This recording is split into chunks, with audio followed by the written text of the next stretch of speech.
ढोलपुर गांव में 4 लुटेरे रहते थे। लुटेरों का नाम कालिया, पप्पू, शेरू और बिल्लू था। चोरों में सबसे ज्यादा समझदार कालिया था। ये चोर अपने पड़ोस के गांव बलरामपुर को लूटना चाहते थे, क्योंकि बलरामपुर बहुत समृद्ध गांव था। इन चोरों ने कई बार बलरामपुर को लूटने की कोशिश की, लेकिन बलरामपुर गांव इतना सशक्त था कि ये चोर हर बार असफल हो जाते लूटने में।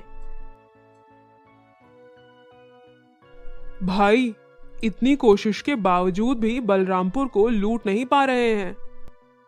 हाँ भाई कालिया, इतनी बार कोशिश की लेकिन कुछ हाथ नहीं लगा। गांव के मुखिया की वजह से बलरामपुर इतना शक्तिशाली है। उसने ही गांव में एकता कायम करके रखी हुई है। साले इस मुखिया का कुछ करना पड़ेगा।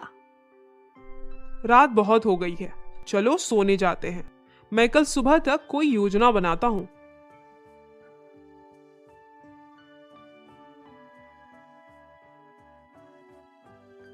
सुनो भाइयों, मैंने एक योजना बनाई है जिससे हम सारे बलरामपुर गांव को लूट सकते हैं। हाँ भाई, तो फिर जल्दी बताओ, क्या है वो योजना? सुनो, अपने गांव और बलरामपुर के बीच में एक जंगल है। उस जंगल में एक गुफा है जिसमें एक तांत्रिक रहता है। भाई, तांत्रिक क्या करेगा इसमें? अरे बेवकूफ, चुपचाप योजना सुन। हाँ, तो मैं कह रहा था कि हमें उस तांत्रिक से मिलना है। कालिया भाई, तांत्रिक से मिलकर क्या करेंगे?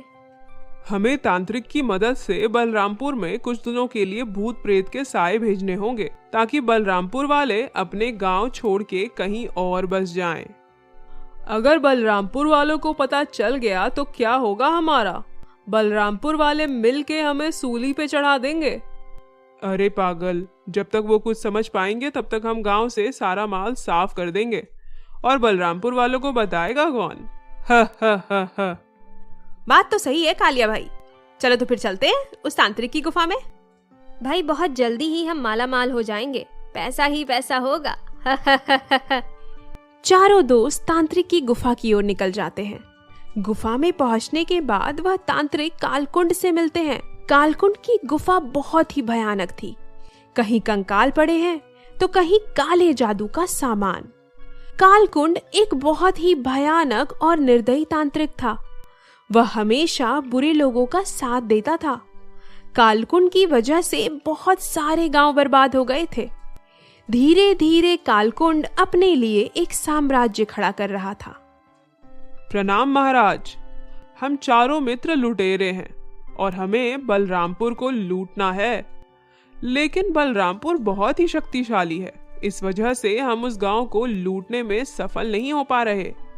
सुना है महाराज, आप हम जैसे लोगों की मदद करते हो। हमारी भी मदद कर दीजिए, बड़ी कृपा होगी महाराज। हा हा हा हा। बालक, तुम कालकुंड की शरण में हो। अब तुम्हें चिंता करने की कोई जरूरत नहीं है। महाराज, ये सुन के बहुत खुशी हुई। मेरी बात ध्यान से सुनो बच्चों। मुझे अपनी तंत्र विद्या के लिए कुछ सामग्री चाहिए जिससे मैं तुम्हारा काम कर सकूं। काली बिल्ली के बाल और नाखून, इंसान के हाथ की हड्डियां और खोपड़ी। हो जाएगा महाराज।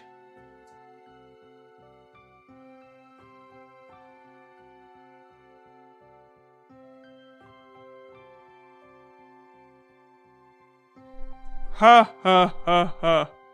बहुत बढ़िया बच्चों, अब मेरा खेल देखो। इतना कहकर कालकुंड अपनी तंत्र विद्या शुरू कर देता है। तंत्र विद्या 3 दिनों तक चलती है।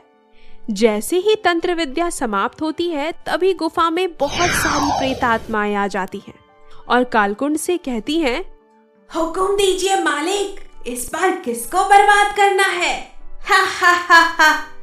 ए मेरी प्रेतात्माओं, जाओ और बलरामपुर जाके सबको इतना डरा दो कि वहाँ के लोग गांव छोड़ने के लिए मजबूर हो जाएं। कालकुंड के इतना कहते ही आत्माएं बलरामपुर के लिए निकल जाती हैं। जंगल के रास्ते बलरामपुर का व्यापारी चंदन वहां से गुजर रहा था। तभी अचानक से चारों ओर काले और घने बादल छा जाते हैं और अचानक से भयंकर आवाज आती है। हा हा हा हा हा, बलरामपुर के वासी जा और जाके अपने गांव में बता दे कि हम आ रहे हैं। अपना गांव जल्दी से खाली करके कहीं निकल जाओ, वरना हम सबको उठा के ले जाएंगे। हा हा हा हा, कालकुंड के कहर से कोई नहीं बच सकता। हा हा हा हा।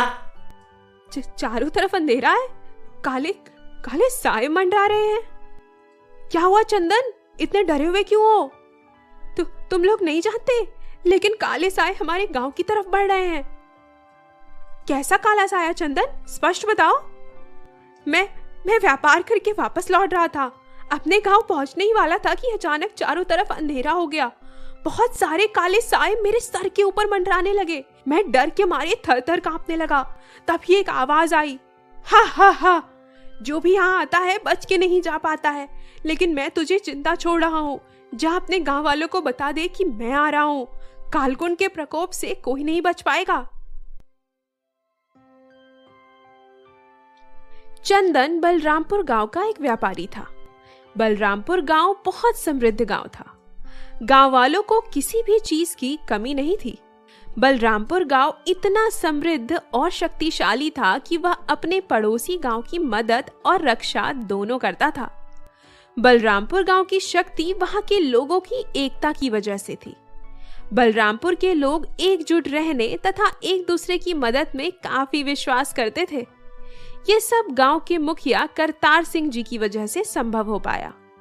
गांव को एकजुट करने में और शक्तिशाली बनाने में करतार सिंह जी की बहुत अहम भूमिका थी। गांव के इतने समृद्ध और शक्तिशाली होने की वजह से कुछ लोग गांव को लूटना चाहते थे, लेकिन गांव की शक्ति की वजह से वह लोग कामयाब नहीं हो पा रहे थे।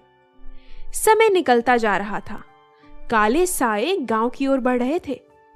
गांव वाले विचार कर रहे थे कि इस समस्या का क्या किया जाए। तभी करतार सिंह अपने सबसे खास आदमी पेरूमल को बुलाता है। पेरूमल बहुत ही समझदार व्यक्ति था। उसने करतार सिंह के लिए बहुत बड़े बड़े कारनामे किए थे। करतार सिंह के साथ पेरूमल की भी अहम भूमिका थी गांव के विकास में। करतार सिंह पेरूमल को सारी बात बताता है। पेरूमल, तुम्हें अभी निकलना होगा और पता करना होगा कि ये काले साए कहां से आ रहे हैं हमारे गांव की तरफ। इससे पहले ऐसा कभी नहीं हुआ। ये जरूर किसी की साजिश है हमारे गांव को लूटने की। हाँ मित्र, मैं अभी निकलता हूँ और पता करता हूँ कि यह मामला क्या है। और फिर पेरूमल अपना घोड़ा लेके निकल जाता है, पता लगाने कि क्यों ये भयानक साए गांव की ओर बढ़ रहे हैं। गांव वालों, चिंता मत करो, तुम्हारी सुरक्षा मेरा फर्ज है। मैं मुखिया होने के नाते ये पता लगाकर ही रहूंगा कि इसके पीछे कौन है। पेरूमल लोगों से पूछताछ करते हुए आगे बढ़ रहा था। तभी उसे एक बूढ़ा आदमी मिलता है। पेरूमल उसको सारी बात बताता है। सुनो भाई, मेरे बाल तो सफेद हो गए, लेकिन मैंने आज तक नहीं देखा कि इतने सारे काले साए एक साथ कहीं से आ जाएं। ये जरूर तंत्र मंत्र का काम हो सकता है। तंत्र मंत्र? क्या ऐसा मुमकिन है? हाँ बेटा, सुना है कालकुंड नाम का एक तांत्रिक है और वह बुराई का बादशाह है। जब कभी भी किसी को उत्पात मचाना हो तो वो कालकुंड की शरण में चले जाते हैं। ये नाम सुना सुना लग रहा है। बेटा, कालकुंड का नाम सबने सुना ही है अपने जीवन में एक ना एक बार। क्या आप जानते हैं कालकुंड कहाँ मिलेगा? बेटा, ढोलपुर और बलरामपुर के बीच में जो जंगल है, कहते हैं वही है उसकी भयंकर गुफा। पेरूमल फटाफट उस जंगल की ओर निकल जाता है। जंगल में चलते चलते वह गुफा तक भी पहुंच जाता है। वहां पेरूमल चुपके से देखता है लुटेरे और कालकुंड को। मेरे बच्चों, क्या तुम जानते हो, मेरे पास ये जो छड़ी है इसमें मेरी सारी शक्ति है। वाह महाराज। जैसे ही रात होती है और सब सो जाते हैं तो पेरूमल चुपके से कालकुंड की छड़ी चुरा के लेके भाग जाता है। पेरूमल उस छड़ी की मदद से सारे काले सायों को गायब कर देता है और फटाफट बलरामपुर की ओर निकल जाता है। मुखिया जी, ये लो जादुई छड़ी। ये क्या है पेरूमल? मुखिया जी, ये छड़ी कालकुंड नामक तांत्रिक की है। इसी छड़ी की मदद से वो काले साए हमारे गांव की तरफ आ रहे थे। तांत्रिक के साथ कुछ लुटेरे भी थे जो हमारे गांव को लूटने की योजना बना रहे थे। शुक्रिया पेरूमल, हमेशा की तरह तुमने फिर हमारे गांव को बचा लिया। मेरे मित्र का काम अभी पूरा नहीं हुआ है।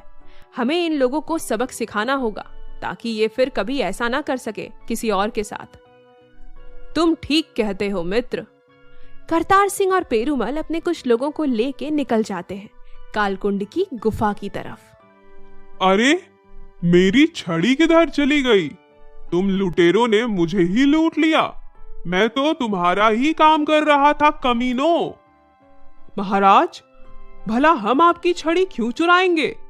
हम तो इस्तेमाल भी नहीं करना जानते। तुमने नहीं चुराई तो किधर गई बताओ? आसमान खा गया या फिर जमीन निगल गई?